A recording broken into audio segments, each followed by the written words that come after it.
Continuity. A curve is continuous at a point x equals a if there is no gap at x equals a.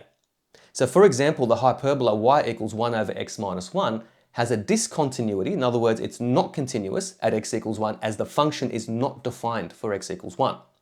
This is also the equation of the vertical asymptote, which splits this hyperbola graphically into two distinct sections or branches. Now, practically speaking, a graph that is not continuous cannot be drawn without lifting the pencil at least once off the page. So in this instance, the graph cannot be drawn around x equals 1 without lifting the pencil or pen off the page. Now, piecewise functions are continuous if the function values at the join are equal. So let's have a look at an example. Show that the piecewise function given by y equals x plus 6 for x less than negative 2, and we'll call that the left function. Y equals x squared for x greater than or equal to negative 2 but less than 3. We'll call that the middle function.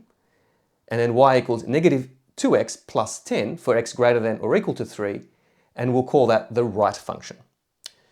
So we're going to show that this piecewise function is continuous at x equals negative 2 and discontinuous at x equals 3. So these are our two joints, or the locations of the two joints. So for the first part, showing that the piecewise function is continuous at x equals negative 2, we need to show that the left function is equal to the middle function at x equals 2. So the left function, which is x plus 6, so if we substitute x equals negative 2 into the left function, we get negative 2 plus 6 equals 4. Substituting x equals negative 2 into the middle function, so it's x squared, we end up with negative 2 all squared, and that also equals 4. Now, left function equals middle function at x equals negative 2, so that's the join. Hence, the function is continuous at x equals negative 2. Not necessarily smooth, but continuous. It can be drawn without lifting the pencil or pen off the page. Now, for the next part, showing the function is discontinuous at x equals 3, we need to show that the middle function is not equal to the right function at x equals 3.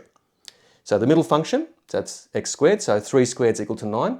The right function, negative 2x plus 10, if you substitute x equals 3 into the right function, we end up with negative 2 times 3 plus 10 is equal to 4. Now the middle function is not equal to the right function at x equals 3, hence the function is discontinuous at x equals 3.